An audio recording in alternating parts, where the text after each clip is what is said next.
Hello friends, Heidi here from Rain Country. God is good all the time. And I wanted to talk a little bit about my new setup for dehydrating. Now this dehydrator down here is about a year old. I bought it last year. I don't remember what time of the year. And I really love it. This is the Kasori.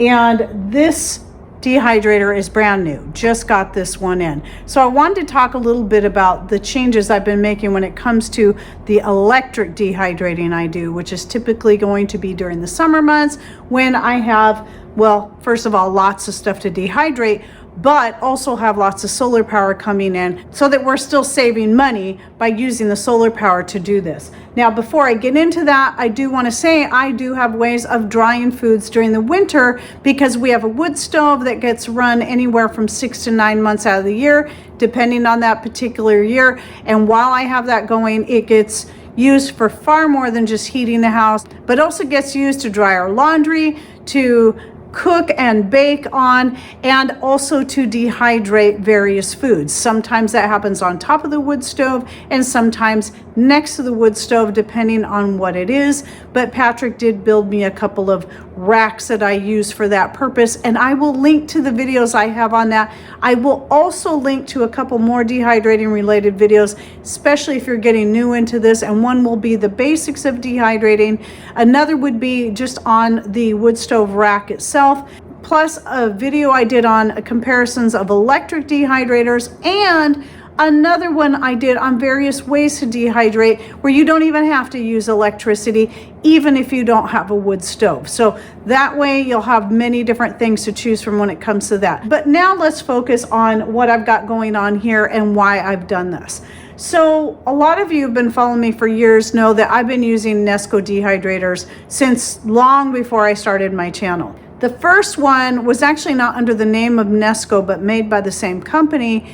And it was excellent. I happened to get it for only $30 for the full kit at an auction, brand spanking new. I was surprised nobody else was interested in it. I couldn't believe it. And that was, gosh, that was at least 20 years ago or so.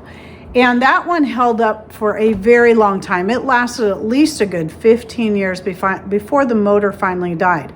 Now, before that happened, I actually bought another brand new one so I could have it on hand for that, but also so I could increase the amount of things that I was dehydrating at a time.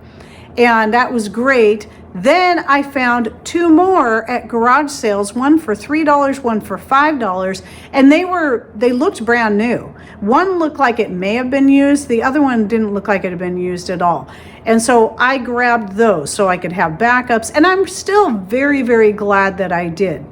However, in the last couple of years, out of the remaining 3 dehydrators that I had, the motors have been dying one by one. So I thought, you know what? I'm just going to be done with Nesco. I've never been super crazy about the fact that all the trays are plastic anyway. That was one of the reasons why I always dehydrate everything on a lower heat setting so as to not, heat up the plastic so much, but also do the cloth covers on top of there to help protect the food from direct plastic to food contact. And so my food never touches the plastic when I do that. But I'm still using it right now as long as it's good. And that the one thing I liked about the Nesco is that it is lightweight and makes it a lot more portable. And especially with the stackable trays, there are benefits to having the stackable tray. And I covered that in the video I did on the where I compared the different dehydrators. When I got to thinking about it, I thought if I have to get another dehydrator, it's going to be a Kasori. Even though it's heavier, I can still easily enough carry this from one room to another as I need to. And even though we're still in dehydrating season, since I'm still able to use my Nesco, it is the one that's currently running outside, and you can hear these ones both running right now. I was going to unplug them for the video, but thought I'll go ahead and leave them running so you can hear. They're not super duper loud. If I'm just out in the foyer, then I really can't even hear them. I have to walk into this room to be able to hear that they're actually running. So what I have going on, even though I don't have a solar outlet in this room, there is a regular public power outlet right here, which would, during the rest of the years, where they'd be plugged into. But currently I have a a couple of extension cords run out into our laundry area, which is always also the foyer that enters into this big room, which we had built back in '94 to be my martial arts and dance studio, and it's what I've taught out of for many years. But now it's converted to an everything else room. And so anyway, the closest solar power outlet is out there. So right now that's what this is running off of, is solar power with the extension cords. So why did I choose the Kasori, getting another one of these instead of going with something like an Excalibur or the Cabela's or other forms? Or why did I go with another smaller version? Because now, since I bought my first one, they now have a bigger version. I believe the trays are closer to the size of an Excalibur, and that is because, one, I like the way the door works on the Kasori much better than on the Excalibur, because it's more like a cabinet. You just open and close it. You don't have to fiddle with trying to get that door on there. I don't know how difficult it is. I've never dealt with it.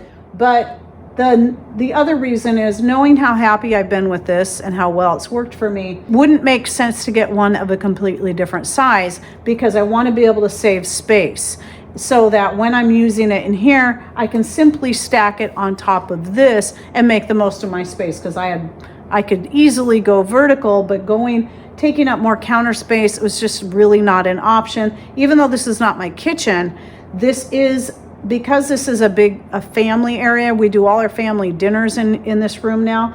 This big long counter that Patrick built out of recycled lumber from his equipment trailer when he had to replace the decking, and he has a video on that, by the way. This is where we set out all the food and drinks, and then people serve themselves, and then they all go sit down, and then we eat over here at our table there. And so I don't want this taking up any more space. And by the way, if you've been watching me for any amount of time, you might recognize this counter. Typically, I'm standing right in that corner, right there, just on the other side. And that's where I shoot a lot of videos in here, just like I do in my kitchen or out on my back deck. But anyway, that's what this is. So I definitely wanted to know that I could stack this. So as I said, there's no venting in here, so it's not a problem for these to be stacked on top of each other, but there's still this nice little gap here because of the feet. All the venting is right here, and that's what matters, is that these stay opened up and are not blocked in any way. So you wouldn't really want to set this way against a wall. You want to have the sides of this open. So my plan is once my other Nesco finally dies, this one on top will become the one I use outdoors in the summer. Why outdoors? Well, because on hot days, it's going to prevent heating up the house. And we also have a solar outlet out there. So typically what I do with the Nesco is it sits on our table out on the deck. But what Patrick's going to do, so I don't have to have this sitting on the table all the time, he's actually going to make me a special little stand that's going to set up right up against the shop where the outlet is.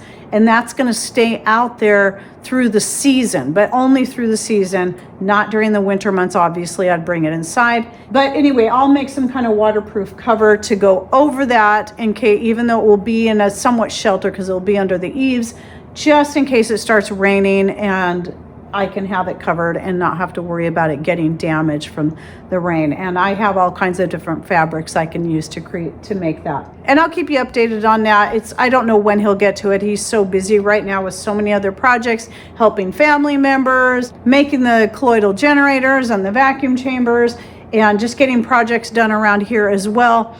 Since it's not necessary at the moment because my other Nesco is still working, I'm not in a big hurry. I'll just keep using this in here and being able to run it off the solar power there. Now let's talk a little bit about the accessories I use. So right here, you'll see in this one I've got meat dehydrating. I've got 3 trays of chicken that I had baked. Then I removed from the bone, froze, and then thawed it out, and then am dehydrating. When it comes to meats, that's actually, if you don't have a freeze dryer, but you want more of that consistency of freeze dried meat, that's going to rehydrate better and turn out nice and crisp. I've discovered, actually completely by accident, that's the best way to go. You don't take meat that you've frozen raw and try to dehydrate. You have to cook it, then freeze it again, then thaw it out and dehydrate it, and it totally changes the texture of the meat that way. And then up here I have some, because I wanted to fill up the dehydrator at least a little bit more. I have a jar of venison that I had canned up a few years ago, so I'll make more space in my pantry, and because it was pressure canned, then that will turn out to have the same consistency. And down here in this one is chicken bone broth from the same chickens. These are actually 2 of our own chickens that were 6 years old, stopped laying, and we had to just finally take them out, and we're replenishing our chickens, so I'm making the most of those old tough birds. So anyway, what I've got in this one are the green silicone. This is the Bright Kitchen. These were the first ones I was able to find that actually had a lip that makes it good for holding in liquids such as broth, eggs, milk, and more. And then in this one are the brown ones. These came out later, and they're actually a better price, and I went ahead and bought some even though I didn't need them at the time. I need them now that I got 2 of these. So I'll be linking to these down below. If you go with the bigger Kasori, which by the way I'll be linking to in the description box down below, you'll be able to find both sizes in there. As I said, I think the trays are the same size as the Excalibur. I'll put it in text here just to be certain, but you can also look that up. And in that case, if you do go with the bigger Kasori, the Excalibur silicone sheets should work in that particular Kasori. These ones are more narrow to better fit the Kasori. So when I'm doing anything that's liquid or anything that might drip while I'm dehydrating it, I like using the silicone trays for that. But when I'm doing anything else such as herbs or anything that's, not going to drip or run all over the place, then I just took some old cotton sheets and ripped them into rectangles to fit the racks, the stainless steel racks, by the way, that's what these are. I just ripped them into rectangles to fit on there. I lay these on top of that. It keeps any of the small stuff from falling through, and it just makes it easier to work with. And it actually does help things dry pretty quickly. So I dehydrate vegetables well on these, and also some fruits. Some of them will stain and stick really bad, so those I might use the silicone instead. But whenever I can use the cloth, I do prefer to use that because things are going to dry quicker with the cloth, and you want to make sure it's a natural cloth. Cotton is best. Cotton sheets are great because they're so thin anyway, and you can just rip them, and you can hem them if you want, but because they're so thin, they allow a lot of airflow, and that works really well. And plus you're not getting the synthetic fabrics contaminating your food when you go with a good cotton cloth. And yes, you can use cheesecloth if you want. Again, just make sure it's all made out of natural fabrics. So I think I covered everything I was going to cover on this, but if you have any other questions, just let me know. And again, don't forget to look in the description box down below. I'm going to have several video links. I'll have the links to the Kasori dehydrators as well as to the silicone sheets in the brown because they're the best price. And they're both good. I like them both. I have not had any issues with either one of them. And to access that description box, by the way, if you're on Rumble, YouTube, if you're on a smartphone or a computer, if you look right down below the screen here, you should see the words either more or show more, and that will depend on the device you're on. Just click on that. It'll open the description box all the way so you can find all the links, because usually you can only see a part of the description box, especially if there's a lot of information. Like I always have a lot of information in our description box, so you got to open it to be able to find everything else, which includes our email address and other such things in there. So again, if you have any questions, put those in comments down below and I'll try to answer them right away, or even shoot a separate video on that. And thanks for watching. Take care and God bless.